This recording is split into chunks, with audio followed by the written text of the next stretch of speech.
और कृष्ण जन्माष्टमी है सबसे बड़ा त्योहार। भगवान परम पुरुषोत्तम भगवान का आविर्भाव दिवस है इस धरती पर राधाष्टमी जो त्योहार है, आज राधाष्टमी है। ये त्योहार वैष्णव भक्तों के लिए, स्पेशली जो भगवान कृष्ण के पथानुगामी हैं, उन भक्तों के लिए राधा रानी का जो आविर्भाव दिवस है, happy birthday of Radha Rani, वो भगवान के अपीयरेंस डे से भी ज्यादा इम्पोर्टेंट है, और भगवान के अपीयरेंस डे से भी ज्यादा ग्लोरियस है। तो इसलिए आज हमने सोचा कि मतलब, हालांकि राधा रानी के बारे में बात करना, राधा रानी के बारे में समझना, राधा रानी की लीलाओं की चर्चा करना, ये सब चीजें हमारे स्तर से तो बहुत ऊपर हैं। मतलब we have absolutely no qualification, absolutely zero qualification है हमारा to even start talking about Radha Rani. इवन राधा रानी के बारे में चर्चा शुरू करने के लिए भी हमारा कोई क्वालिफिकेशन नहीं है। पर चूंकि आज उनका आविर्भाव दिवस है, तो हम बहुत ही टूटी फूटी वाणी में, बहुत ही एकदम, बहुत ही आसान, बहुत ही बेसिक चीजें जो हैं श्रीमती राधा रानी के बारे में, जो हम गुरु कृपा से, आचार्यों के आशीर्वाद से हम लोगों ने कुछ सुना है, वैसे ही तोते की तरह बस हम उसको रिपीट कर सकते हैं। बाकी राधा रानी के गुणों की चर्चा, राधा रानी के तत्व की चर्चा, राधा रानी के लीलाओं की चर्चा करना, तो जो परम परम सिद्ध, परम त्यागी, परम योगी भक्त होते हैं, वो भी राधा रानी के चरणों में प्रणाम करके बस सिर झुका करके चले जाते हैं। क्योंकि वो एक शब्द में अगर मैं कहूँ तो वो पूरी सृष्टि की जननी है, वो माँ है, सबकी माँ है। अब हम ये जानते हैं कि इवन इस दुनिया में, इस भौतिक दुनिया में भी सबसे मुश्किल अगर कोई तत्व है, किसी किसी तत्व का ग्लोरिफिकेशन करना, अगर सबसे मुश्किल कोई रिलेशन है या कोई डेजिग्नेशन है, कोई ऐसा पद है जिसके बारे में महिमा मंडन करना सबसे मुश्किल काम है, वो है माँ।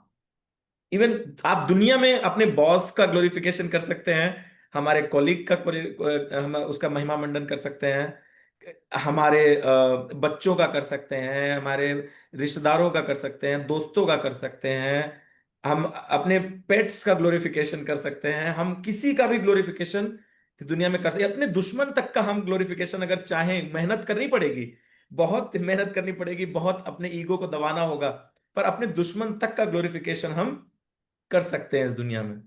पर माँ का ग्लोरिफिकेशन करने के लिए आदमी के शब्द कम पड़ जाएंगे, आदमी हो, औरत हो, कोई भी हो। माँ एक ऐसा पद है इस दुनिया में, इस भौतिक जगत में, जो कि इसी शरीर से जुड़ा है और इसी शरीर के साथ खत्म हो जाएगा। वो ऐसा टेम्परेरी रिश्ता भी माँ का जहां पर रिलेशन आ जाता है, उस माँ के त्याग की, उस माँ के समर्पण की, उस माँ के करुणा की, उस माँ की ममता की बारे में अगर चर्चा करनी शुरू की जाए, तो वो बड़े बड़े कवि ये बात कह के गए हैं कि माँ की जो जो रिश्ता है, उस पर आकर के कवियों के शब्द समाप्त हो जाते हैं, कम पड़ जाते हैं।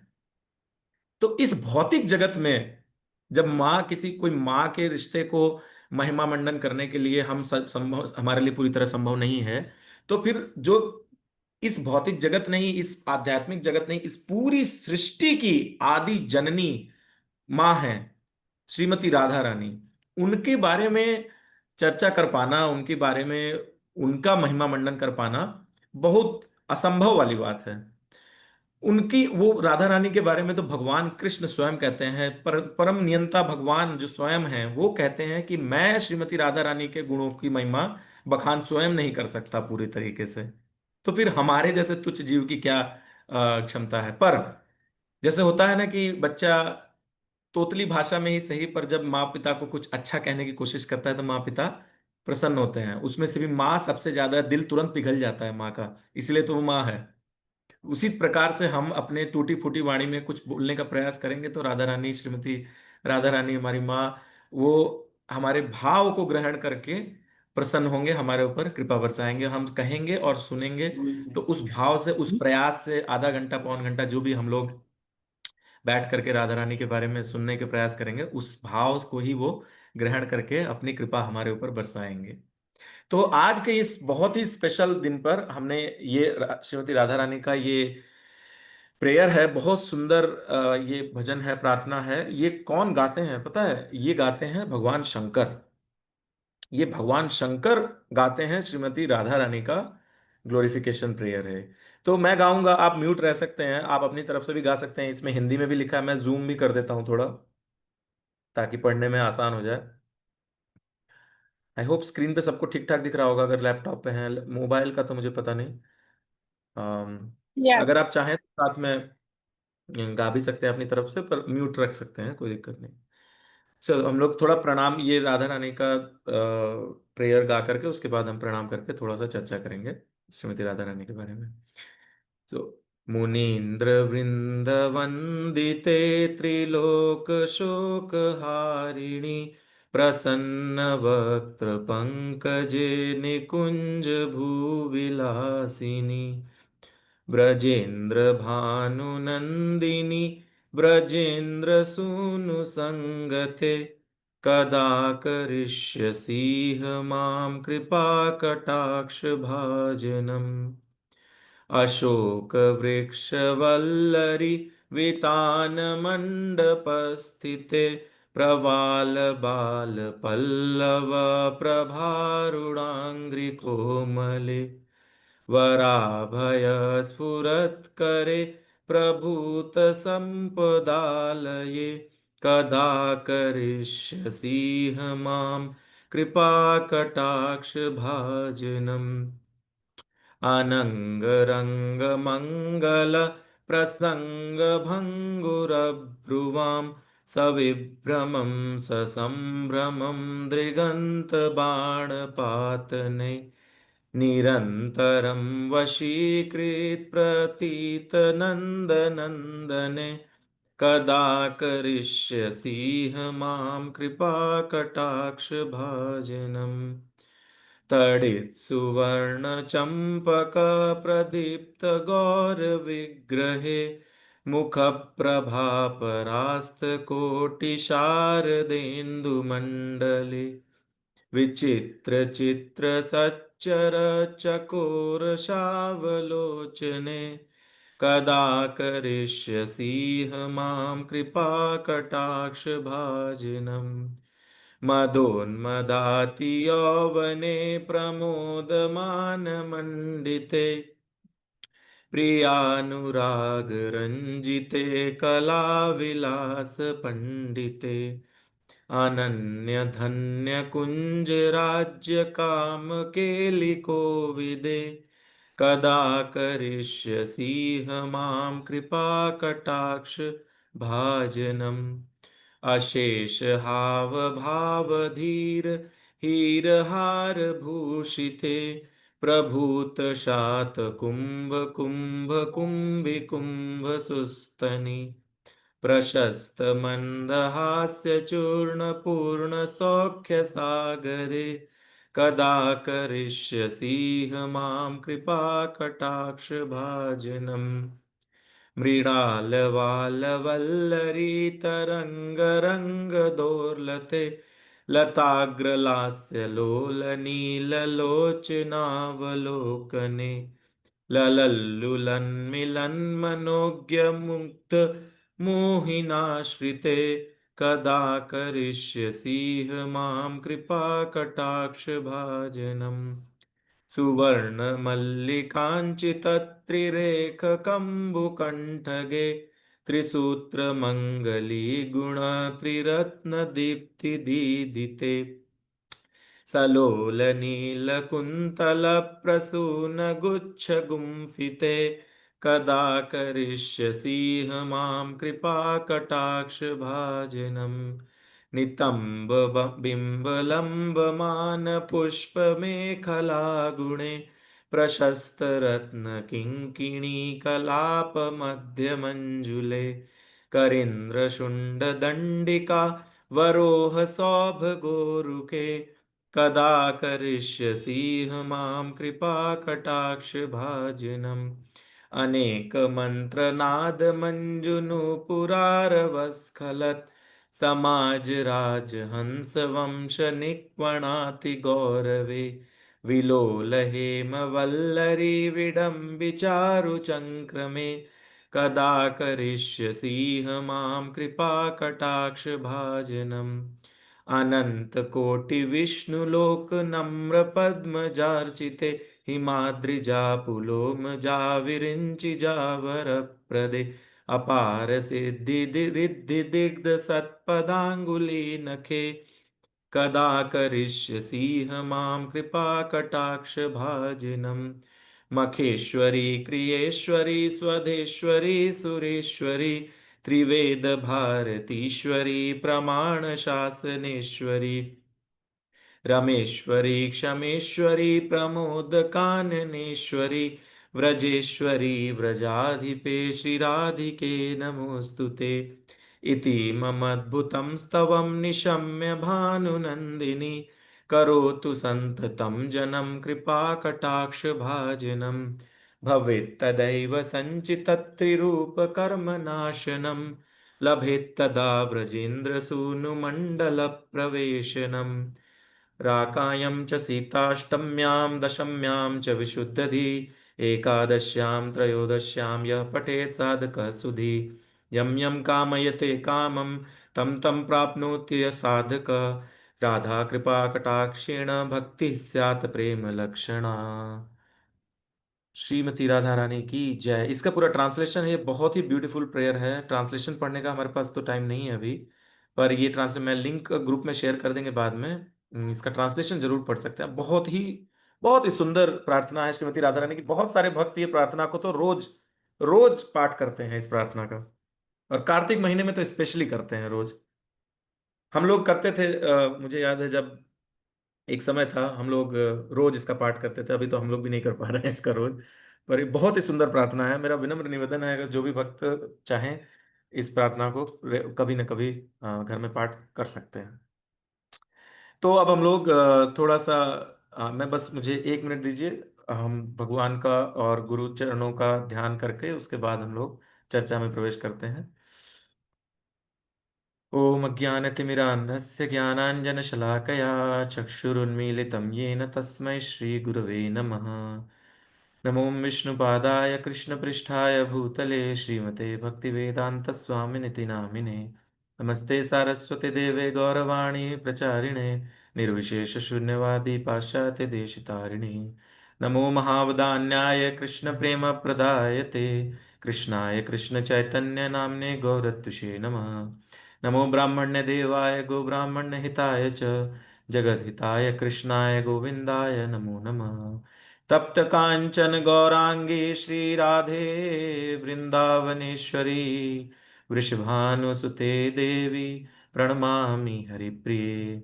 श्री कृष्ण चैतन्य प्रभु नित्यानंद श्री अद्वैत गदाधर श्रीवासादि गौर भक्त वृंद। हरे कृष्णा कृष्णा कृष्णा हरे हरे, हरे राम राम राम हरे हरे। चलिए अब हम लोग शुरू करते हैं श्रीमती राधा रानी के बारे में चर्चा। तो सबसे पहले तो राधा रानी कौन है और उनके बारे में हमें क्यों जानना चाहिए। राधा रानी भगवान, अगर हम एक बहुत ही सिंपल शब्दों में समझने की कोशिश करें, देखिए जो भी हम चर्चा करते हैं इस संडे सेशन में, हमारे आधे घंटे, 40 मिनट, 45 मिनट, 50 मिनट जो भी हम लोग बात कर पाते हैं वो बहुत ही संक्षेप में होता है। ठीक, हर एक विषय के बिंदु को हम लोग बहुत विस्तार में समझ सकते हैं, पर समय के अभाव के कारण हम लोग बहुत शॉर्ट में करते हैं। इसलिए तो एक तरीके से इस सेशन को आप ऐसे क्रैश कोर्स टाइप का मान सकते हैं, जहां पर कि सब चीजें आपको फॉर्मूला रूप में मिल जाती हैं। बहुत ज्यादा विस्तार में हम लोग नहीं जा पाते हैं। तो राधा रानी, अगर हम तत्व रूप में समझने की कोशिश करें, राधा रानी भगवान कृष्ण से अभिन्न है। राधा रानी जैसे एक सिक्का होता है ना, उसका हेड होता है साइड और एक साइड होता है टेल, पलट दीजिए उसी को। ऐसे ही परम पुरुषोत्तम भगवान श्री कृष्ण जो हैं और श्रीमती राधा रानी भगवान श्री कृष्ण की ही शक्ति हैं। वो भगवान से अभिन्न है और वो भगवान की परम शक्ति हैं। भगवान की तो अनंत शक्तियां हैं, पर वो भगवान की सबसे मूल शक्ति हैं। वो भगवान से पूरी तरह से, एक तरीके से आप ऐसे समझिए, जैसे अमेरिका में एक बार प्रभुपाद जी से किसी ने पूछा कि अब प्रभुपाद जी कृष्ण भगवान की जो किताब, जो लीला है सारी, वो किताब प्रभुपाद जी ने लोगों को दिखा करके देना चाहते थे। तो उस किताब पर भगवान कृष्ण का ये पोज है, त्रिभंग पोज, और श्रीमती राधा रानी साथ में है। सो पीपल, लोग पूछते थे उनसे कि ये हु इज दिस गर्ल, ये लड़की कौन है। आप बताते हो कि ये गॉड है, तो ये कृष्ण तो भगवान है, तो उनके साथ ये लड़की कौन है। तो प्रभुपाद जी बोलते थे शी इज ऑल्सो गॉड। हाँ, ये भी भगवान है, ये भी भगवान है। तो प्रभुपाद जी बताते थे कि ये पुरुष भगवान है और ये स्त्री भगवान है। बहुत सारे लोग ये कहते हैं ना कि भगवान पुरुष ही क्यों हैं, सारे भगवान पुरुष ही क्यों दिखते हैं। तो प्रभुपाद जी ने इसको शास्त्र के नजरिए से ये क्लियर किया कि श्रीमती राधा रानी, अगर आप समझना चाहें तत्व रूप में श्रीमती राधा रानी कौन है, पर तत्व रूप में श्रीमती राधा रानी स्वयं भगवान का ही स्त्री स्वरूप है। वो भगवान की ही परम, उनका स्पेशल, उनकी शक्ति का नाम है आह्लादिनी शक्ति। आह्लादिनी मतलब जो कि परम सुख देने वाली शक्ति होती है, परम आनंद, आनंद से भी ऊपर जो आह्लाद बोलते हैं जिसको, वो एकदम बाउंडलेस स्टेट, मतलब उसमें आपके जो आनंद है वो उसकी कोई सीमा नहीं रहती है, अनंत होता है। तो भगवान तो अनंत है, तो भगवान के जो आनंद है वो भी तो अनंत है। तो वो आनंद का जो स्वरूप है वो श्रीमती राधा रानी है। अब आप सोचिए हम किसके बारे में बात करने की कोशिश कर रहे हैं। हम भगवान के बारे में हम समझने की कोशिश करते हैं। भगवान के बारे में लोग कहते हैं निगम नेति कही अंत न पावा। निगम नेति, नेति नेति कहकर वेद जहां रुक जाते हैं, वेद वेद रुक जाते हैं, न इति न इति नेति नेति करके निगम वेद कहीं अंत न पावा। जिनका अंत भगवान, जिनका अंत वेद नहीं पा सकते, उन भगवान के बारे में तो हम समझने की कोशिश करते हैं। अब पता चला कि भगवान जिनको नहीं समझ पाते, स्वयं भगवान जिनके आनंद को नहीं समझ पाते, वो श्रीमती राधा रानी है। उनके बारे में हम क्या समझ पाएंगे। तो वो श्रीमती, अब आप सोचेंगे कि अरे भगवान कैसे नहीं समझ पाते। अब ऐसा होता है कि देखिए, भगवान जब तक राधा रानी के आनंद को समझें, क्योंकि भगवान का आनंद शक्ति अनंत है, भगवान अनंत है। अनंत का मतलब क्या होता है, जिसको आप गिन नहीं सकते, जिसको आप सीमा में नहीं बांध सकते। तो मतलब अभी इतना है अगर आनंद, तो आप जैसे गिनना शुरू करेंगे कितना है, अच्छा इतना है आनंद, तब तक वो बढ़ गया। तो आप ये बोलेंगे अच्छा इतना है अभी, तब तक आप गिनना शुरू करेंगे तब तक और बढ़ गया। तो आप कभी गिन ही नहीं सकते। तो ये मतलब है कहने का कि भगवान स्वयं श्रीमती राधा रानी के गुणों को, उनके आनंद को, उनकी जो भगवान के प्रति प्रेम है उसको खुद भगवान नहीं समझ पाते कि कितना अनंत प्रेम भरा हुआ है श्रीमती राधा रानी में भगवान के प्रति। तो राधा रानी, श्रीमती राधा रानी भगवान की आह्लादिनी शक्ति है। उनको भगवान से अभिन्न मानना चाहिए हमें। और हमारे लिए सबसे इंपॉर्टेंट पॉइंट जो मैं अभी शुरू में ही रख देना चाहता हूं, क्योंकि शुरू में हमारा ध्यान थोड़ा रहता है, आगे आगे जाते जाएंगे जैसे जैसे, क्योंकि आज की क्लास थोड़ी सी हम लोगों की फिलोसॉफिकल क्लास है ना, थोड़ा सा तत्व की बात कर रहे हैं हम लोग। तो धीरे धीरे समय के साथ हमारा जो अटेंशन है, ध्यान है, वो भटकता है। तो मैं शुरू में ही सबसे इंपॉर्टेंट बात, अपने मतलब की बात बता देता हूँ। हमारे मतलब की चीज क्या है, हम रोज भगवान का नाम लेने की कोशिश करते हैं ना। और हम ये कोशिश करते हैं, हम विनम्र निवेदन करते हैं सभी भक्तों से कि जो भी भगवान का नाम आप लेते हैं उसके साथ में भगवान का हरे कृष्ण महामंत्र का नाम जप हमें प्रतिदिन करने की कोशिश करनी चाहिए, ठीक, जितना भी हो सके। अब हरे कृष्ण महामंत्र में, हरे कृष्ण महामंत्र में क्या है, हरे कृष्ण है ना, और राम, ये तीन शब्द हैं। तो इस महामंत्र का अर्थ क्या है, हम भगवान का नाम जप करते हैं, इसका अर्थ क्या है, इसका अर्थ है हे श्रीमती राधा रानी, हे भगवान की आह्लादिनी शक्ति, हमें कृपया भगवान की सेवा में नियुक्त करें। यह है हरे कृष्ण महामंत्र का अर्थ।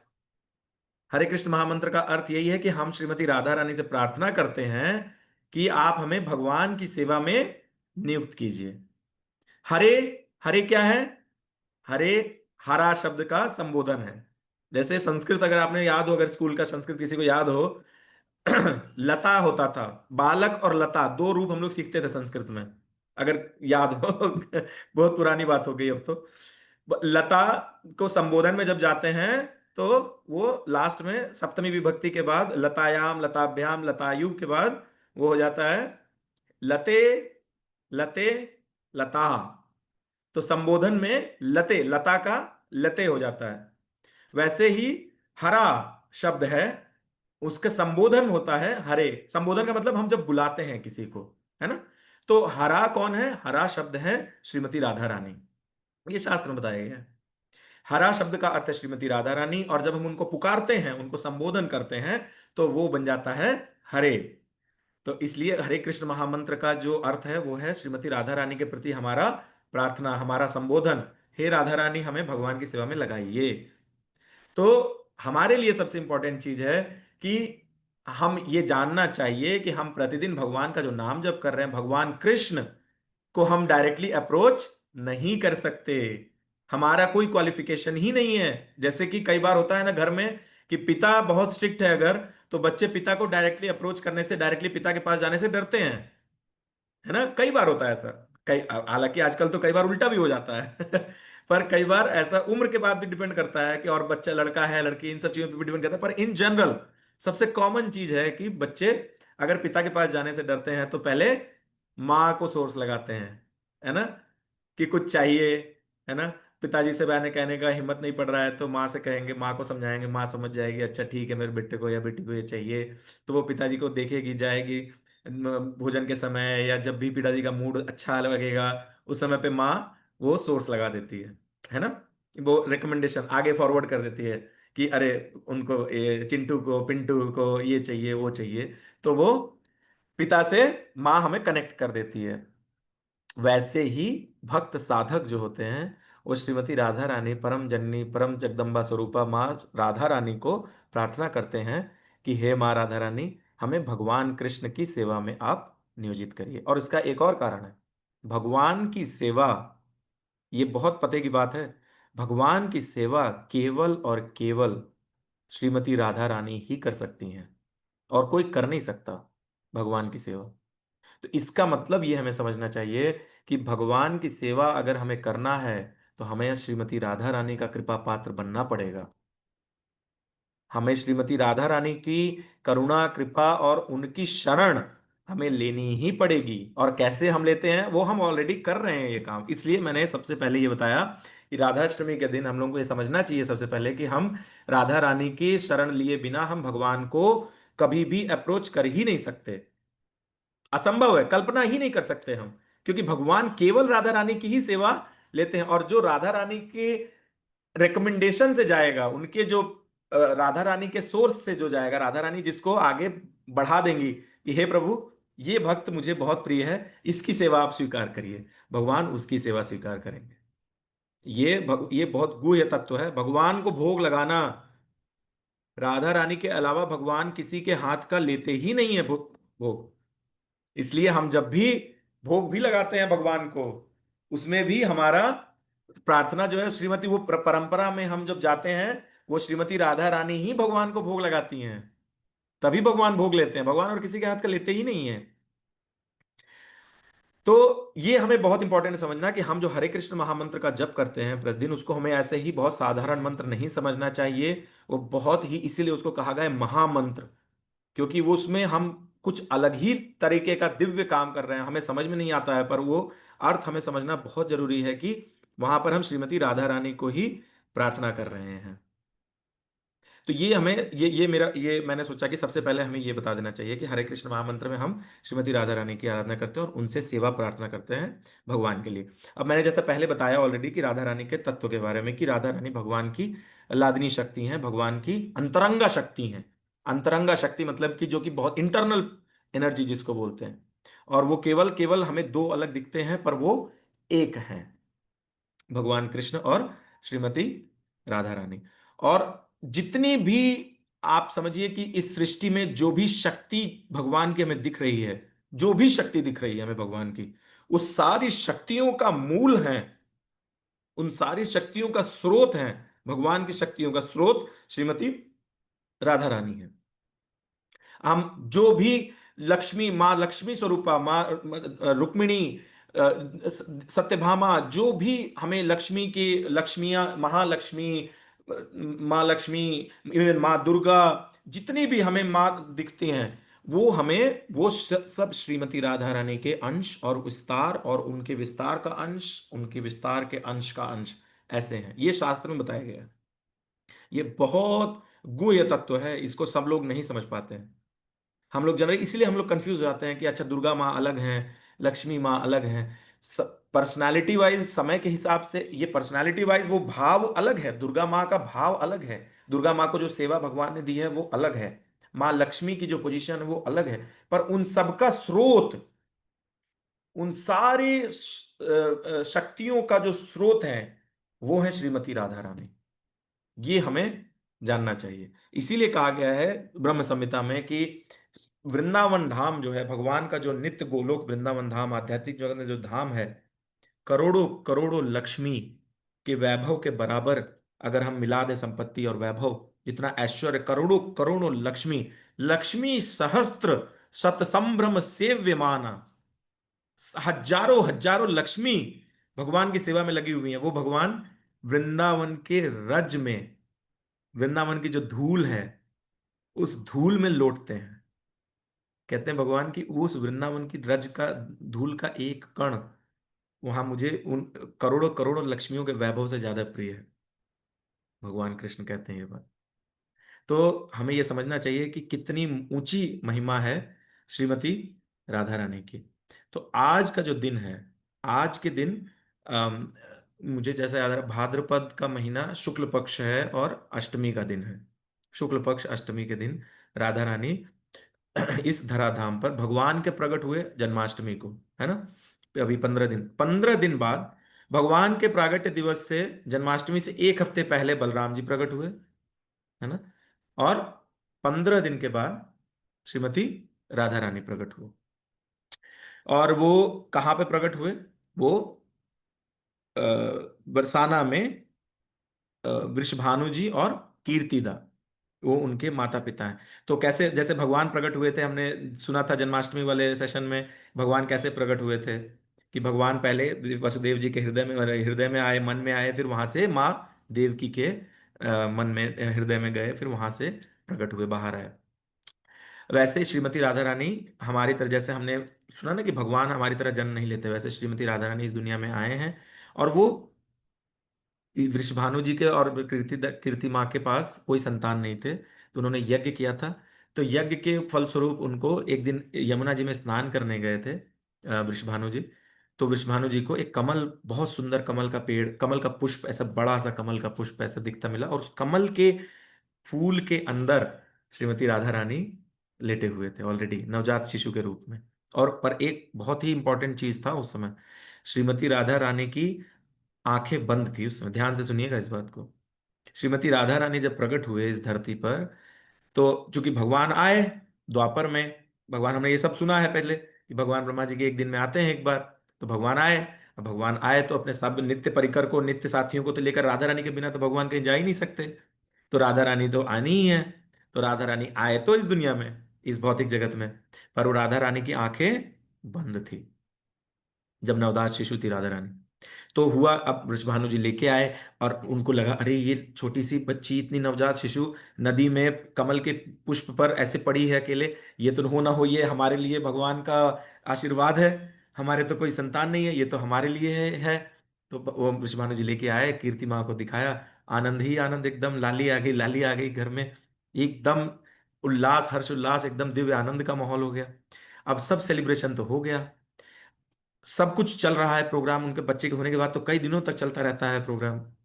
अभी हमारे एक दोस्त के घर में बेटी हुई है, उसका अभी चल ही रहा है, जब से हुई है बेटी कुछ ना कुछ उसके यहाँ पर चल ही रहा है। तो अभी 3 तारीख को उनका नामकरण होने वाला है। तो वैसे ही राधा राधा रानी का 15 दिन की जब हो गई राधा रानी, तो विश्वभानु जी ने घर में नामकरण जातक संस्कार रखा, प्रोग्राम रखा। और उस प्रोग्राम में फिर उन्होंने सबको बुलाया और उनके मित्र थे, परम मित्र थे नंद महाराज, नंद महाराज को भी बुलाया, यशोदा मैया आई, कृष्ण, कृष्णा छोटे से थे, है ना, कृष्ण को ऐसे घुटने पे चलते थे उस समय। हाँ, ये ध्यान दीजिएगा कि 15 दिन का डिफरेंस है, पर ये जरूरी नहीं कि सेम हमने उसी, जैसे ये कि इसी साल हुए हैं हम, इसी साल 15 दिन बाद तो 15 दिन में भगवान चलने लगे, ऐसा लीला नहीं किया भगवान ने। तो वो साल का अंतर है। तो भगवान घुटनों के बल चलते थे उस समय। तो प्रोग्राम हुआ है बहुत, सब सब लोग मिलजुल रहे हैं, बाहर प्रोग्राम हो रहा है, और नंद बाबा, यशोदा मैया, कीर्ति मैया, और वृषभानु जी, सब लोग मेलजोल कर रहे हैं, और बाहर चल रहा है कार्यक्रम। भगवान घुटने के बल रेंगते रेंगते रेंगते रेंगते अंदर आ गए। अंदर झूले में, पालने में श्रीमती राधा रानी, वहां पे उनको झुलाया गया था, वो लेटे हुए थे। और भगवान घुटने के बल, जैसे अभी घुटने के बल उठ करके भगवान ने झूला पकड़ा, और झूला पकड़ के अंदर ऐसे, ऐसे झूला पकड़ के ऐसे झांका, और भगवान ने जब झूले में झांका, उस समय पर वो बच्ची, छोटी बच्ची ने अपने आंख खोले। राधा रानी इस जगत में आकर के किसी और को देख ही नहीं सकते। उन्होंने आंख खोली वो भी भगवान को ही देखने के लिए। अब आप सोचिए। तो ये ये श्रीमती राधा रानी है, भगवान की आनंद स्वरूपा शक्ति हैं, जो कि भगवान से एक क्षण के लिए भी अलग नहीं है। उनका उनका पूरा वो बनी ही है भगवान की आनंद स्वरूपा शक्ति। तो उनको भगवान से अलग समझना ही अपने आप में एक गलत भ्रम भ्रम है। भगवान से उनको अलग समझना ही अपने आप में एक भ्रम है बहुत। और हम आजकल, हमारी बुद्धि तो इतनी, क्या बोलते हैं उसको, पॉल्यूटेड को क्या बोलेंगे हम हिंदी में? पॉल्यूटेड को हिंदी में क्या बोलेंगे, कौन बता सकता दूषित। है? दूषित। दूषित। दूषित प्रभु जी। किसने बताया? बड़ा अच्छा बताया जिसने भी बताया। दूषित है हमारी बुद्धि। हमारी बुद्धि एकदम, मतलब क्या बोलते हैं उसको ना, इतनी गंदगी भरी हुई है मतलब हमारे दिमाग में, कि हम जहां भी कुछ देखते हैं, अपना जो एक्सपीरियंस है, उस एक्सपीरियंस को हम उस चीज पे प्रोजेक्ट कर देते हैं। मतलब उसी के हिसाब से, अपने अनुभव के हिसाब से हम दिव्य जो आध्यात्मिक विषय हैं, जो आध्यात्मिक टॉपिक्स हैं, जो आध्यात्मिक पर्सनालिटीज हैं, जो व्यक्तित्व हैं, उनको भी हम अपने ही तराजू पे तौलने लगते हैं। तो हम ऐसे कई बार, ऐसे बहुत सारे मिसकंसेप्शंस आते हैं। जो लोग भगवान को और राधा रानी को और इस दिव्य तत्व को नहीं समझ पाते, वो लोग इस तरह के छिछले सवाल पैदा करते हैं अपने दिमाग में। पहले इसलिए हमें बहुत गूढ़ तत्व रूप में समझना चाहिए कि फैक्चुअली, मतलब तथ्य क्या है, सत्य क्या है, शास्त्र में सत्य क्या बताया गया है, ये समझना चाहिए। तो अब जैसे कि बहुत सारे मिसकंसेप्शन, क्या बोलते हैं उसको, भ्रम। भ्रम बहुत सारे हैं। अच्छा नितेश, आपने बताया था क्या ये? मेरी स्क्रीन पे आप आ रहे हैं इस समय, यस दूषित प्रभु जी। वाला। अच्छा अच्छा, आवाज हाँ ही क्लियर हाँ। नहीं, मुझे समझ नहीं आया कौन बोला। Okay okay, thank you thank you. तो अभी जैसे एक मिसकंसेप्शन जो है, कई सारे भ्रम फैले रहते हैं दुनिया में, कि जैसे कि राधा रानी जो है, वो भगवान के जैसे इस दुनिया में गर्लफ्रेंड है। मतलब कई लोग ऐसे बोलते हैं कि अरे, राधा रानी को पूजा करने हमें भगवान का विवाह तो रुक्मिणी जी से हुआ था, राधा रानी तो उनकी गर्लफ्रेंड। अब आप सोचिए ये कितना गलत भ्रम है। मतलब राधा रानी पहले ही हमने समझ लिया, अगर हम उसको हम फिलोसॉफिकली समझेंगे, सत्य समझेंगे, तो हमें क्लियर हो जाएगा ये। राधा रानी तो भगवान की ही, भगवान से अभिन्न है। और रुक्मिणी जी जो हैं, वो स्वयं राधा रानी का ही तो विस्तार है। तो ये दो अलग पर्सनालिटीज थोड़े हैं। पहली तो ये समझने वाली चीज है। और दूसरा ये, कि भगवान और राधा रानी का एक्चुअली, आप अगर लीला पढ़ेंगे भगवान की, तो भगवान और श्रीमती राधा रानी का इस जगत में जो लीला करने आए थे भगवान, वहां पर विवाह भी हुआ है। अब आप पूछेंगे विवाह कब हुआ? भगवान का विवाह हुआ श्रीमती राधा रानी से, भांडीर वन जगह है, ब्रजमंडल में आप जाइएगा, बहुत सुंदर जगह है भांडीर वन। वहां पर हम लोग, याद है हम गए थे अपने कॉलेज टाइम पे ट्रिप में, तो वहां पर एक ब्रजवासी माता जी ने बहुत सुंदर रोटी सब्जी का प्रसाद खिलाया था, इतना आनंददायी प्रसाद था। और साथ में छाछ भी पिया था हमने। इसलिए मुझे भांडीर वन हमेशा याद रहता है। वहां पर ब्रह्मा जी, स्वयं ब्रह्मा जी ने भगवान कृष्ण और श्रीमती राधा रानी का विवाह कराया है, भांडीर वन में। अब ब्रह्मा जी से बड़ा पुरोहित कौन है इस दुनिया में? स्वयं जो सृष्टिकर्ता। और ये लीला कब हुई? ये लीला हुई, आपको ये लीला तो शायद नहीं पता रही होगी आपको, कि भगवान का विवाह ब्रह्मा जी ने भांडीर वन में कराया राधा रानी का। पर ये लीला शायद हमें से कुछ लोगों को पता होगी, कि एक समय की बात है जब ब्रह्मा जी कंफ्यूज हो गए स्वयं भगवान की लीला को देखते हुए, कि भगवान बैठे थे, लंच का समय था, सारे गैया और ग्वाले, जो बछड़े थे, वो सब अपना चर रहे थे घास। भगवान अपने दोस्तों के साथ बैठ करके गोले में बीच में बैठ गए भगवान। अब गोल में सब सारे दोस्त आकर बैठ गए। अब सब अपने घर से कोई कोई पोटली बांध कर लाए थे। तो भगवान ने क्या किया, सबकी पोटली खुलवाई। और सब देखते हैं हमेशा, ब्रजवासियों का यही तो भाव है, हमारा जो है वो हमारा नहीं है, वो तो सब कृष्ण का है। हम ये खा के कृष्ण खुश होगा कि नहीं? जब ग्वाले सुबह अपना पोटली, माँ उनकी पोटली बांधती थी, तो वो पूछते थे, मैया क्या दिया है, ये दिया है, ये कृष्ण को पसंद आएगा कि नहीं? ये है भक्ति का स्तर। हम अपने जीवन में अपने बारे में सोचते रह जाते हैं, जीवन बीत जाता है। जो भक्त होता है वो भगवान के बारे में सोचता है, कि भगवान को ये काम पसंद आएगा कि नहीं, मैं जो ये कर रहा हूं या कर रही हूं, ये चीज भगवान को पसंद आएगी कि नहीं। ये भक्त का सोचने का तरीका होता है। ये काम मैं गलत कर रहा हूं, ये भले मुझे कोई देख तो नहीं रहा है, पर ये काम भगवान को पसंद नहीं आएगा। तो एक भक्त ऐसे सोचता है। वैसे ही सारे ग्वाल बाल सब बहुत बढ़िया बढ़िया स्वादिष्ट आइटम, कोई कोई लड्डू, कोई चमचम, कोई संदेश, कोई गुलाब जामुन, कोई हलवा, मीठा, नमकीन, खट्टा, हर तरह का आइटम। अब भगवान एक हाथ में किसी का मक्खन खा रहे हैं, और दूसरे हाथ में किसी के पोटली में से जूठा निकाल करके चावल खा रहे हैं, और किसी की पोटली से निकाल करके जूठा मिठाई खा रहे हैं। अब भगवान आनंद ले रहे हैं अपने ब्रजवासी दोस्तों के साथ। हाँ। अब वहां से ब्रह्मा जी देख रहे हैं, अरे, ब्रह्मा जी के मन में आया था कि मैंने सुना है भगवान आए हैं यहाँ पर लीला करने, इस धराधाम में मैं चल के भगवान के दर्शन करूं। अब भगवान जी आए तो ब्रह्मा जी आए दर्शन करने के लिए। ऊपर ब्रह्मा जी आए, आकाश में हंस पर अपने बैठे हैं और देख रहे हैं कि नीचे, अरे, एक क्षण को ब्रह्मा जी ठिठक गए। ये ये भगवान है, ये सत्य लीला है, ये श्रीमद् भागवत पुराण में है। ब्रह्मा जी ब्रह्मा जी जैसे सृष्टिकर्ता स्वयं भगवान की लीला को देख करके चकित रह गए कि अरे, ये भगवान, कंफ्यूज हो गए। ये बालक जो कि बाएं हाथ से किसी के दूसरे हाथ का जूठा खा रहा है, दाएं हाथ से किसी दूसरे के हाथ का जूठा खा रहा है, इसके मुंह पर सब चिपटा हुआ है, और ये इतना ऐसे एकदम गांव के फूहड़ बच्चे की तरह ये हरकतें कर रहा है, ये भगवान कैसे हो सकता है? आप सोचिए, हमने पिछली क्लास में ये डिस्कस किया था कि भगवान कहते हैं कि हे अर्जुन, जन्म कर्म च मे दिव्यम, मेरे जन्म और मेरे कर्म, मेरी जो लीलाएं वो इतनी दिव्य हैं कि बड़े बड़े लोग नहीं इसको समझ सकते, तो हम और आप क्या हैं? ये भगवान की ये बात हमें याद रखनी चाहिए। तो ब्रह्मा जी भी भगवान की सृष्टि के ही हिस्सा हैं। ब्रह्मा जी भी विमोहित हो गए। अरे, तो ब्रह्मा जी के दिमाग में आया कि अच्छा, अगर ये भगवान है तो मैं इनकी परीक्षा लूंगा, मैं इनका टेस्ट लूंगा कि अगर भगवान है। ब्रह्मा जी ने क्या किया, सारे गाय और बछड़ों को ले जा करके छुपा दिया, ले जा करके छुपा दिया। अब उसके बाद क्या हुआ फिर, ये सब अपने जब बछड़े सब बच्चे लोग जब वापस खोजने गए, तो भगवान तो एक जगह बैठे ही थे। और पर जब बच्चे गए तो बच्चों को भी भगवान ने, सारे बछड़ों को लेकर के भगवान ने, ब्रह्मा जी ने छुपा दिया था। उसके बाद जब बच्चे जो ग्वाल बाल थे, वो जब खोजने गए तो उनको भी लेकर के उन्होंने ब्रह्मलोक में छुपा दिया। अब देखिए मजे की बात, ट्विस्ट यहां पे आता है कि ब्रह्मा जी जैसे ही यहां से बछड़ों को और बच्चों को लेकर के गए, ग्वाल बालों को लेकर के गए, अपने यहां छुपा करके आए, उतनी देर में देख रहे हैं कि अरे, ये तो सब बच्चे फिर से खेल रहे हैं, ये तो सब बच्चे आनंद में हैं सब। उतनी ही देर में पृथ्वी लोक पर आनंद में एक साल बीत चुका है, क्योंकि ब्रह्मलोक का समय और पृथ्वीलोक का समय अलग अलग होता है। और भगवान लीला चल रही है, सब बच्चे तो वही हैं। अब ब्रह्मा जी कंफ्यूज हो गए, अरे, ये ग्वाल बाल तो मैंने अपने यहाँ छुपाए, ये ग्वाल बाल यहाँ कैसे वापस दिख रहे हैं? चेक किया, तुरंत देख रहे हैं वहां भी है, यहाँ भी है, वहां भी है, यहाँ भी।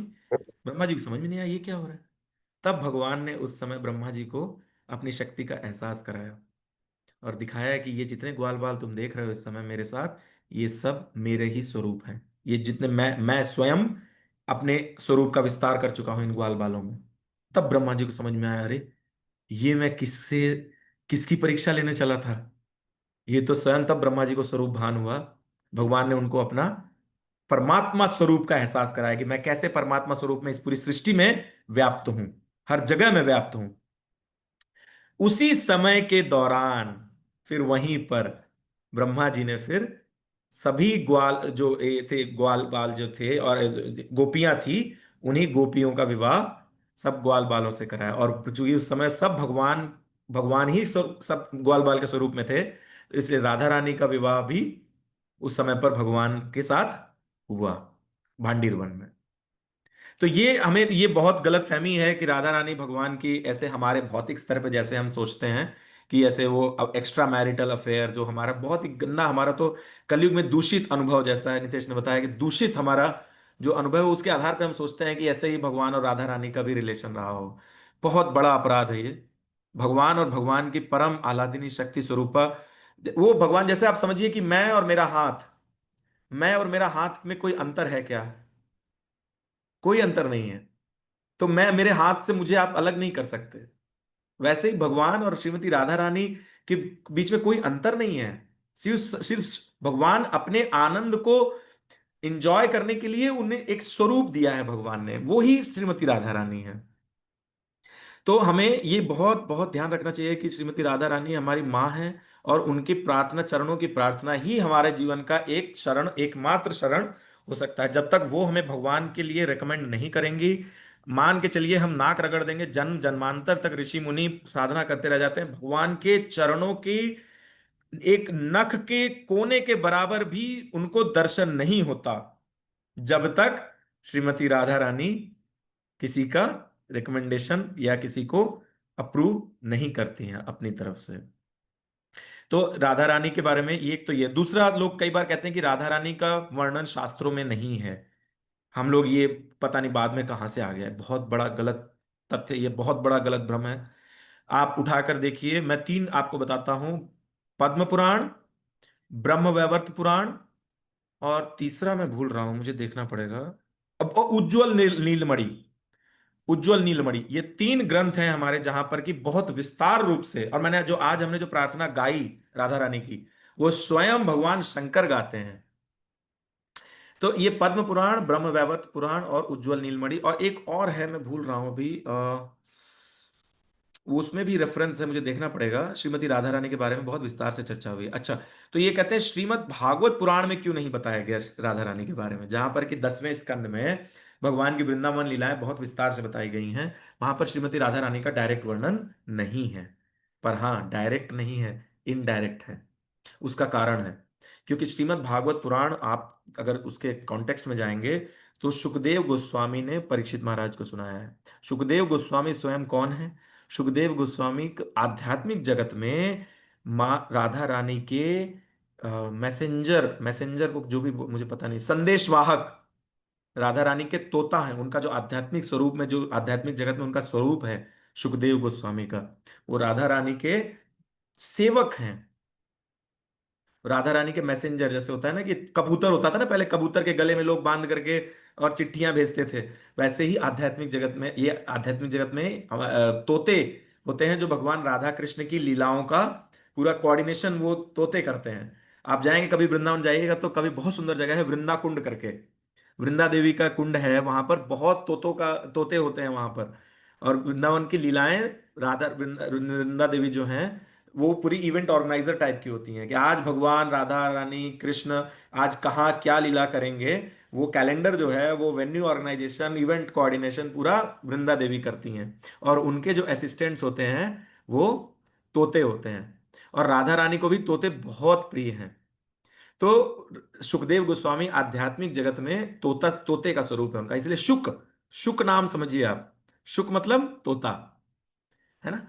तो वो अपने मुख से राधा रानी का डायरेक्ट वर्णन कर ही नहीं सकते थे। अगर वो एक बार राधा रानी के बारे में बोलना शुरू कर देते, तो फिर वो भाव समाधि में चले जाते। फिर परीक्षित महाराज के जो कथा कंप्लीट करनी थी उन्हें, वो कथा वहीं बीच की बीच में, वहीं की वहीं रुक जाती। इसलिए सुखदेव गोस्वामी ने केवल एकमात्र श्लोक में राधा रानी का इनडायरेक्ट वर्णन करके वहां से आगे बढ़ गए वो, क्योंकि वो उसमें अगर मतलब जैसे होता है ना कि आपको भाव जब आ जाता है, आप समाधि में चले जाते हैं, तो फिर आप आगे बोलना संभव होता ही नहीं आपके लिए। इसलिए सुखदेव गोस्वामी ने वहीं पर उनको इनडायरेक्टली बता करके वो आगे बढ़ गए, क्योंकि वहां पर परीक्षित महाराज के पास समय का सीमा था। अब वो क्या श्लोक में बताया, उन्होंने वर्ड यूज किया है सुखदेव गोस्वामी ने 10वें स्कंद के मेरे ख्याल से 31वां अध्याय, ऐसा ही है, मुझे एग्जैक्टली याद नहीं है, 31वें अध्याय, जब भगवान के विरह में गोपियां जब खोजती हैं भगवान को, गोपी गीत वाला जो अध्याय है, वहां पर अनुराधा वर्ड का इस्तेमाल किया है सुखदेव गोस्वामी। आप देखिएगा अनुराधा, कि वो गोपी जिनकी आराधना सबसे उत्तम है, अनुराधा वहां पर गोपी भगवान सुखदेव गोस्वामी ने इस्तेमाल किया है शब्द। इसलिए अ, राधा रानी का वैसे तो कई शब्द हैं और कई वर्णन हैं शास्त्रों में, पर सुखदेव गोस्वामी ने श्रीमद् भागवत पुराण में, और हाँ, गोपियां भी कहती हैं कि भगवान हमें छोड़कर गए हैं अपनी उस सबसे प्रिय गोपी से मिलने, जिसकी सेवा उन्हें सबसे ज्यादा प्रिय है, हमसे भी ज्यादा प्रिय है। जब गोपियां विरह में गोपी गीत में गाती हैं, तो वो भी वो कहती हैं। तो हमें ये बहुत समझना चाहिए कि भगवान को अप्रोच करना तो असंभव के बराबर है। हम राधा रानी हमें कृपा करेंगी तो हम, इसलिए हम राधा रानी के भक्त हैं। और आज का दिन जो है वो हमें इस तरीके से बिल्कुल नहीं सोचना चाहिए कि वो कोई जैसे बहुत सारे लोग राधा, एक सॉन्ग भी है, आप सुने होंगे, कई सारे लोग ये सुने होंगे सॉन्ग, कौन सा है, राधा, मीरा का भी श्याम वो तो राधा का भी श्याम, ये सॉन्ग सुना है किसी ने? बहुत फेमस था पहले, काफी कॉमन पुराने राम समय तेरी में। बंसी पुकारे राधा नाम ले। हाँ हाँ हाँ, श्याम तेरी बंसी पुकारे राधा नाम, मीरा का भी श्याम वो तो राधा का भी राधा। श्याम। ये बहुत, ये इस सॉन्ग मतलब जिसने भी इसको रचना की है, देखिए उन्होंने अपने समय से तो भक्ति भाव से ही किया है, पर इसमें बहुत लोगों, आम जनता में इसको लेकर बहुत भ्रांति फैल गई है। लोग जनरली ऐसे कंपेयर करते, सोचते हैं कि जैसे मीराबाई भगवान की एक प्रेमिका जिन्होंने भगवान को अपना प्रेमी माना, वैसे ही राधा रानी है। बहुत बड़ा भ्रम है ये, बहुत, इससे ज्यादा गलत कुछ नहीं हो सकता। मीराबाई एक जीव थी हमारी तरह, एक भक्त थी, बहुत बड़ी भक्त थी, पर वो जीवात्मा थे। राधा रानी जो है वो जीव नहीं है, वो स्वयं भगवान की शक्ति स्वरूपा है। और राधा रानी के स्तर को मीराबाई के स्तर पर लाना, ये बहुत बड़ा अपराध है। मीराबाई इस भौतिक शरीर में थी, मीराबाई हमारे आपकी तरह इस भौतिक शरीर में थी। वो शुद्ध भक्त थे भगवान के, वो बहुत बड़े भक्त थे, और स्वयं भगवान उनको साक्षात उनके सामने प्रकट होते थे। पर मीराबाई का स्तर और राधा रानी का स्तर ऐसे मैच नहीं किया जा सकता। ये सिर्फ इसलिए आता है हम लोगों के दिमाग में क्योंकि हम लोगों को बस ये लगता है कि अच्छा कोई लड़की है और वो भगवान को अपना लवर मान रही है, तो बस दोनों को सेम रिलेशनशिप है। ऐसे नहीं होता। श्रीमती राधा रानी बहुत ही उनसे ऊपर कोई नहीं है, ऐसे समझिए बस, उनसे ऊपर और कोई नहीं है। इसलिए कई भक्त तो बोलते हैं अच्छा कि हम क्या सिर्फ राधा रानी का नाम हमें लेना चाहिए, तो क्या हम सिर्फ राधे राधे कर सकते हैं, हम राधे राधे जप सकते हैं क्या? बिल्कुल, राधे राधे जपने में कोई बुराई नहीं है, कोई बुराई नहीं है, ठीक है। पर आप ये समझिए कि राधे राधे जप के आप राधा रानी चाहती क्या है? राधा रानी को आप क्यों बुला रहे हैं? किस लिए याद कर रहे हैं राधा रानी को? भगवान से कनेक्ट करने के लिए ना। राधा रानी क्या चाहती हैं? राधा रानी चाहती हैं कि हम सब भगवान की सेवा करें। राधा रानी तो केवल उनका एक ही सेवा ही है कि सबको भगवान की सेवा में लगाना, यही उनका सेवा है। उनको इससे ज्यादा आनंद किसी चीज में नहीं आता, तो वो चाहती हैं सबको भगवान से कनेक्ट करना। तो हम इसीलिए हरे कृष्ण कृष्ण कृष्ण हरे हरे, हरे राम राम राम हरे हरे, ये महामंत्र हम बोलते हैं। क्यों? क्योंकि राधा रानी को सबसे ज्यादा प्रिय क्या है? ये हम भगवान की सेवा करें। और इस महामंत्र में हम क्या मांग रहे हैं? हे राधा रानी, हमें भगवान की सेवा में नियुक्त कीजिए। तो इसलिए हम हरे कृष्ण महामंत्र का जप करते हैं। पर त्योहार हो गया या ऐसे भक्तों के संग में बैठ करके हम लोग कभी कभी राधे राधे कीर्तन भी करते हैं, इसमें कोई गलत नहीं है। कभी भी ये कंफ्यूजन हमें नहीं होना चाहिए। पर भगवान का जो नियमित, जो हमें शास्त्र अनुसार, जो हमें आचार्यों के मार्गदर्शन में, जो हमें महामंत्र, जो हमारी रेगुलर मेडिसिन है, जैसे होता है ना कि हम बहुत सारे सप्लीमेंट ले लेते हैं, है ना, कि विटामिन डी के लिए ये ले लिया, विटामिन ई के लिए ये ले लिया, विटामिन ए के लिए ये ले लिया, है ना, हम कैप्सूल ऊपर से ले सकते हैं, पर मुख्य भोजन तो हमें लेना चाहिए ना। सिर्फ कैप्सूल खा के तो नहीं रह सकते। वैसे ही हरे कृष्ण महामंत्र जो है वो मुख्य भोजन है। राधे राधे हो गया, राधे गोविंद, जो भी भगवान के अनंत नाम है, वो सब कीर्तन हम लोग बिल्कुल कर सकते हैं। ठीक है। तो अब मैं यहीं पर अपनी वाणी को विराम दूंगा, और पर समय भी लगभग लगभग हो ही गया है। पर आज के दिन राधा रानी देखिए अपने प्रागट्य दिवस पर सबसे ज्यादा करुणामय, अब जैसे होता है ना कि बर्थडे के दिन, अपीयरेंस डे के दिन, बड़े लोग जो होते हैं वो कहते हैं ना, मांग लो जो चाहिए, दिल खोल के कहते हैं ना कि आज मैं बहुत खुश हूं, आज तुम मांग लो। तो आज के दिन हमें हाथ जोड़कर राधा रानी से बहुत करबद्ध विनम्र प्रार्थना यही करनी चाहिए, हे राधा रानी, हमें भगवान की सेवा में लगाइए। बस इतना ही प्रार्थना हम करेंगे तो हमारा जीवन, मनुष्य जीवन जो है, इस मनुष्य जीवन के दुखमय चक्र से हम एकदम पार हो जाएंगे। हरे कृष्णा। चलिए हम लोग अभी यहीं रुकते हैं। किसी को और कोई प्रश्न हो या कंफ्यूजन हो या कमेंट पानी अगर की किसी की एक तरफ बूंद से के हो लिए या किसी का इंसान ऑब्जेक्शन हो, वो पशु भी प्लीज पक्षी पेड़ बिल्कुल पौधे बता सकते हैं। हाँ प्रभु जी, ये आपकी मीटिंग वो दोबारा कोई सुन सकता है? मैं अपनी सिस्टर को भेजना चाहती हूँ। वो इसको कैसे करेंगे? रिकॉर्डिंग है वो हम करते हैं। वो कहते हैं ना, वही कुछ क्वेश्चन था कि भागवत गीता भागवतम में क्यों रेफरेंस नहीं है। तो जो लोग भगवान के स्वरूप में नहीं मानते, तो वो राधा रानी के बारे में कहते हैं कि हम कहाँ से जाने, उनके बारे में जाने तो कैसे जाने। नीचू किताबों का नाम भी आ गया ना। मैं आज सुनना चाहती हूँ अपनी सिस्टर को, ये पूरी की पूरी जैसा इतनी सुंदर कथा है कि हाय राम, मजा आ गया प्रभु जी। शेयर कर देंगे, रिकॉर्डिंग कर लेंगे, ठीक है। हाँ ठीक है। देखिए, ये तो एक अलग टॉपिक है अपने आप में, भगवान का अ, अ, सगुण रूप और निर्गुण रूप। भगवान का सगुण रूप है, भगवान का स्वरूप है कि नहीं है, ये चर्चा तो भगवान ने स्वयं, पूरा भगवत गीता के एक अध्याय में भगवान ने स्वयं इस टॉपिक को एड्रेस किया है। अब आप, भगवान जिस चीज को खुद क्लैरिफाई कर दे रहे हैं, हमें उससे ज्यादा दिमाग, हमें खुद का नहीं, अपने दिमाग को तो उससे ज्यादा भरोसा नहीं करना चाहिए। तो वो चर्चा तो एक अलग टॉपिक है कि भगवान का स्वरूप कैसा है, भगवान का स्वरूप है कि नहीं है कैसा, वो एक अलग टॉपिक है। राधा रानी के बारे में मैंने जैसा कहा कि जानना और समझना इवन भगवान को जानने से ज्यादा मुश्किल है। नहीं सर, ठीक जो है। आपने कहा वही सुनना चाहती हूँ, बहुत अच्छा। तो इसलिए ना इसको हाँ अर्चना बता देगी, अर्चना के लिए भेज दूंगी हाँ हाँ, सर, वो ठीक। रिकॉर्डिंग तो माता जी आपको बताए, मैं तो माता हाँ, जी के उस प्रश्न में और कह रहा इसको हूँ कि मैं ना जो कि सेव राधा करना रानी के, चाहती हूँ, ये रिकॉर्डिंग ना अर्चना सेव हाँ, कर वो ले। राधा मेरे रानी को के भी एक बारे में क्वेश्चन समझने है। के लिए हमें शास्त्रों को थोड़ा और गहन अध्ययन करना होता है, और कोई भक्तों के मार्गदर्शन में, भक्तों के मार्गदर्शन में, इससे ज्यादा मैं इंपॉर्टेंस नहीं दे सकता। भक्तों के मार्गदर्शन में ही भक्ति मिल सकती है। हम अपने ज्ञान या अपने अहंकार या हम अपने परिश्रम, या हम सोचे कि बहुत हमें कर्म से, ज्ञान से, इन सब रास्तों से भक्ति नहीं मिल सकती हमको। भक्ति केवल और केवल श्रीमती राधा रानी की कृपा से ही हमें मिल सकती है। और वो कृपा कैसे मिलेगी? हरे कृष्ण महामंत्र का जप करके। सबसे सिंपल है, देखिए, भक्ति से ज्यादा सिंपल कुछ नहीं है। इतना सिंपल है भक्ति कि हमें भरोसा ही नहीं होता कि अरे इतना सिंपल भी हो सकता है क्या। जी तो हिना, इसलिए हमें ये विश्वास करना चाहिए, ये श्रद्धा हमारे मन में हमें लानी चाहिए, भक्तों के मार्गदर्शन से ये श्रद्धा मन में आती है। क्यों हमें भक्तों से सुननी चाहिए ये कथा? इसीलिए क्योंकि भक्तों के मन में भक्ति है, श्रीमती राधा रानी की कृपा भक्तों के मन में बरस रही है, तो वहां से हमें थोड़ा उधार मिल सकता है। देखिए, पानी पीने का आपको वहीं से मिलेगा ना, जिसके पास पीने का शुद्ध पानी हो। बिल्कुल। जिसके पास कीचड़ का पानी हो, या फिर कुछ और पानी हो, या गंदा पानी हो, खेत का पानी हो, वो आपको पीने का पानी नहीं दे पाएगा।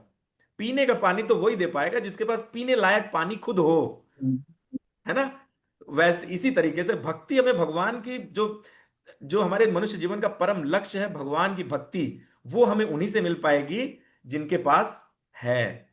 इसलिए भक्तों के मार्गदर्शन में हमें, इसीलिए इस तरह का सत्संग हमारे लिए बहुत जरूरी है, बहुत जरूरी है। फेसबुक के पोस्ट, इंस्टाग्राम के पोस्ट, एक एक मिनट के शॉर्ट वीडियोस देख करके हमें भक्ति नहीं मिलती। ये बहुत बड़ा सच है। भक्ति हमें भक्तों के संग में सुनने से ही मिलेगी, श्रद्धा पूर्वक। ये आजकल बहुत बड़ा, मतलब मैं देख रहा हूं पिछले 15 सालों में कितना चीजें चेंज हुई हैं। पहले कथाएं टीवी पर आना शुरू हुई तो लोगों ने कथाओं में जाना बंद कर दिया। लोग कहा यार चलो घर पे ही हमारे कथा सुनने लगेंगे। फिर उसके बाद धीरे धीरे ये फेसबुक आया, अब इंस्टाग्राम, अब एक एक मिनट के वीडियोस आने लगे हैं। और लोग सोचते हैं कि अच्छा, मैंने आज 10 शॉर्ट वीडियोस देख लिए, मतलब 10 मिनट मैंने सुन लिया, मतलब मेरा हो गया सत्संग। अरे ये समय की बर्बादी हो रही है। सब कुछ सुनने का निष्कर्ष है कि भगवान हरे कृष्ण महामंत्र का जप करें, ये निष्कर्ष है। तो जैसे कि भोजन हमारे सामने रखा भी रहे, अगर अगर हम अपने हाथ से उठा करके नहीं खाएंगे तो वो भोजन का स्वाद हमें नहीं मिलेगा। वैसे ही सब कुछ सुनने का, देखने का, वीडियो देखने का, सुनने का, सारी चीजों का निष्कर्ष, अगर हम भगवान का नाम नहीं लेंगे, भक्तों का संग में, भक्तों के मार्गदर्शन में, मंदिर नहीं जाएंगे और भक्त और प्रसाद नहीं पाएंगे, किताबें नहीं पढ़ेंगे, नाम नहीं लेंगे भगवान का, तो हमें वो भक्ति का स्वाद, वो भक्ति का जो आनंद है वो हमारे अंदर नहीं जाएगा।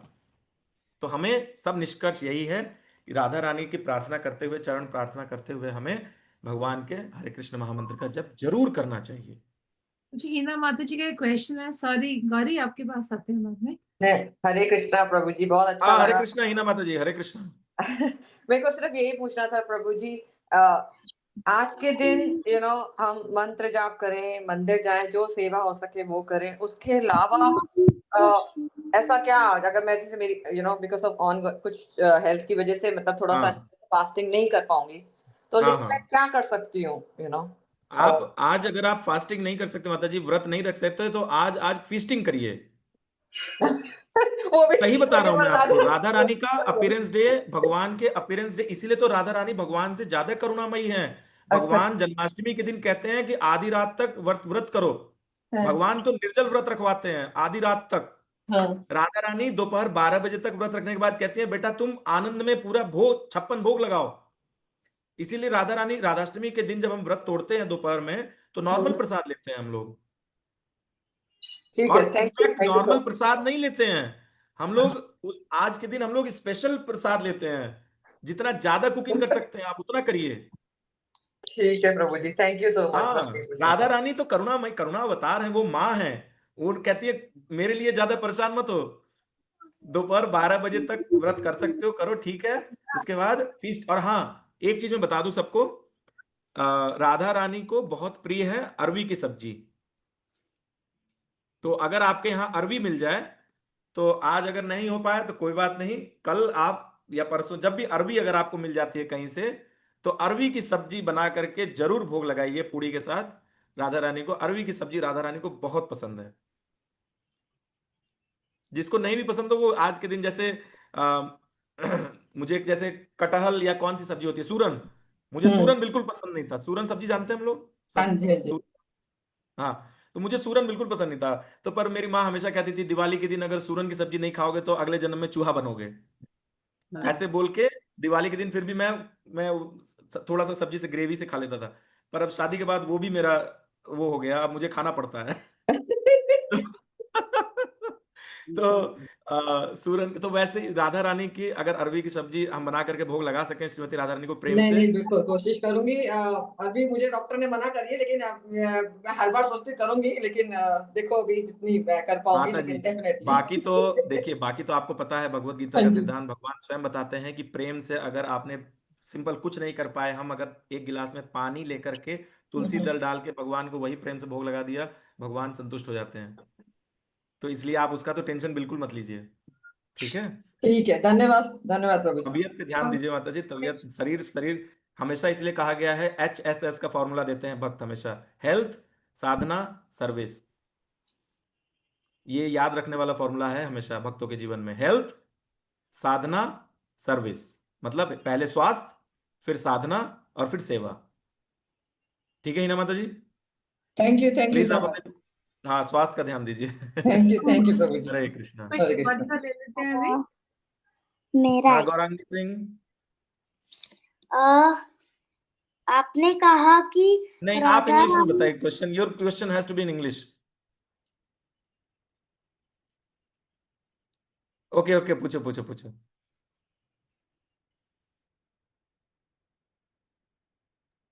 गौरी बोलो। पूछो बेटा, कहाँ गई? अच्छा, आपने चुप करा दिया, देखिए। नहीं, वो क्लास में वो फायदा उठा रही है। यहाँ पर बोलो बेटू, बोलो, सब लोग वेट कर रहे हैं आपके क्वेश्चन का। हाँ, हम्म, हाँ, बोलो, बोलो बेटू, आवाज आ रही है आपकी, बोलो। अगर अगर राधा रानी खाली अ, माँ ही होती हैं तो वो गदाधर पंडित कैसे बनी थी? अरे बहुत वाह। अच्छा सवाल है। राधा रानी, ये हमें से ज्यादातर लोगों को पता नहीं होगा कि क्या प्रश्न पूछा है गौरांगी ने। तो राधा रानी स्वयं राधा रानी है, पर जब भगवान इस कलयुग में स्वयं चैतन्य महाप्रभु के रूप में आते हैं, तो राधा रानी भगवान की लीला में भाग लेने के लिए गदाधर पंडित, जो कि पुरुष स्वरूप हैं, उस रूप में आते हैं श्रीमती राधा रानी। तो यहाँ पर ये लीला है कि चूंकि भगवान चैतन्य महाप्रभु के रूप में जब आते हैं तो वो सन्यासी होकर आते हैं, सन्यासी, सन्यास धर्म का पालन करने के लिए आते हैं ज्यादा। हालांकि गृहस्थ जीवन भी भगवान ने किया, वहां पर उन्होंने माँ लक्ष्मी विष्णु प्रिया जो हैं जिनसे विवाह हुआ, वो भी लक्ष्मी माँ है, माँ राधा रानी का ही विस्तार है वो। उनसे विवाह हुआ, पर उसके बाद सन्यास धर्म का पालन कर रहे थे। और माँ राधा रानी इसलिए पुरुष रूप में आए क्योंकि वो चैतन्य महाप्रभु को ध्यान भंग नहीं करना चाहते थे। और चैतन्य महाप्रभु चूंकि सन्यासी रूप में थे, अगर वो स्त्री स्वरूप में आती माँ राधा रानी, तो फिर चैतन्य महाप्रभु उनसे बात नहीं करते सन्यासी रूप में। तो इसलिए पुरुष रूप में आई राधा रानी, गदाधर पंडित के रूप में, क्योंकि सन्यासी स्त्रियों से स्त्री जैसे अगर पुरुष सन्यासी है तो वो स्त्री से बात नहीं करेंगे, इसलिए राधा रानी गदाधर पंडित के रूप में है। समझ में आया गौरा? Very good explanation. हमको नहीं पता था कि अच्छा वो उसमें आए कलयुग में। हाँ, कलयुग में जब भगवान कृष्ण स्वयं चैतन्य महाप्रभु रूप में आए और हमें उन्होंने बताया कि कैसे भक्ति करनी है भगवान की, तो वो भगवान कृष्ण स्वयं राधा रानी के भाव उन्होंने उधार लिया। हे राधा रानी, मैं आपके भाव को समझना चाहता हूँ कि आपके अंदर जो भक्ति का भाव है मैं स्वयं उसको समझना चाहता हूँ। तो भगवान स्वयं भक्त रूप में आए। चैतन्य महाप्रभु स्वयं भगवान कृष्ण हैं पर राधा भाव में है। ये बहुत गूढ़ तत्व है। राधा भाव में है भगवान, तो वो भक्ति भाव में, इसलिए भक्त के रूप में चैतन्य महाप्रभु को बहुत लोग जानते हैं, पर स्वयं चैतन्य महाप्रभु भगवान कृष्ण है ये बहुत कम लोग जानते हैं। तो उसी समय भगवान की लीला में, आज से 500 साल पहले की बात है, ये तो 5000 भी नहीं। भगवान कृष्ण द्वापर में तो 5252 साल पहले आए, पर भगवान चैतन्य महाप्रभु तो 500 साल पहले आए हैं इसी कलयुग में। और उन्होंने ही तो हरे कृष्ण महामंत्र दिया है कि भगवान को प्राप्त करने का तरीका भगवान स्वयं दे रहे हैं। इस कलयुग में कौन सा तरीका सबसे पावरफुल है, वो हरे कृष्ण महामंत्र बता करके। तो वहां पर राधा रानी गदाधर पंडित के रूप में आते हैं साथ में। थैंक ठीक यू। है, और किसी का कोई प्रश्न या ऐसे हमारा हो गया है ऐसे समय पर, अगर किसी का और कुछ है तो हम लोग 1-2 मिनट ले सकते हैं, अदरवाइज और किसी का कोई कंफ्यूजन राधा रानी के बारे में, अगर किसी ने कुछ सुना हो जो समझना चाहते हो या फिर कुछ और ऐसा। ओके। थैंक यू प्रभु जी, बहुत बहुत अच्छी। ही गौरवशाली दिन है आज का, और हमें प्रार्थना करनी चाहिए कि हम जैसे जैसे सीखें भक्ति में, थोड़ा थोड़ा अध्यात्म के बारे में थोड़ा थोड़ा जान रहे हैं। अभी हम लोग तो थोड़ा थोड़ा जान रहे हैं, तो बहुत सिंपल, बहुत छोटी छोटी चीजें हम लोग समझ रहे हैं। तो हमें भगवान इसे ही, इस हमारी रुचि बढ़ाएं भगवान इन चीजों के बारे में। हमें जीवन में ना लगे कि ये चीजें तो बुढ़ापे के लिए हैं या तो टाइम पास है या तो कम इंपॉर्टेंट है, ऐसा हमें बिल्कुल नहीं लगना चाहिए। ये सब चीजें चीजें जीवन का सबसे परम सत्य है, सबसे हाईएस्ट लेवल का ट्रूथ है। हम जो भी जिम्मेदारी कर रहे हैं अपने जीवन में, हम विवाहित हैं, अविवाहित हैं, परम विवाहित हैं, बाल बच्चे हैं नहीं हैं, बड़े हो गए हैं, जिस भी अवस्था में हैं, हमें ये चीज, हमें कभी ना कभी थोड़ा समय निकाल के प्रतिदिन अपने भगवान के बारे में हमें जरूर करना चाहिए। ठीक है, हरे कृष्णा। चलिए थैंक यू अब हम प्रभु लोग जी। विराम नाइस देते हैं। सेशन। अगले रविवार को भगवत कृपा से, जैसे राधा रानी की इच्छा होगी, फिर से मिलेंगे, फिर आप लोगों का दर्शन होगा। Thank Hare you. Krishna. Hare Hare Krishna. Krishna Hare Krishna. Hare okay.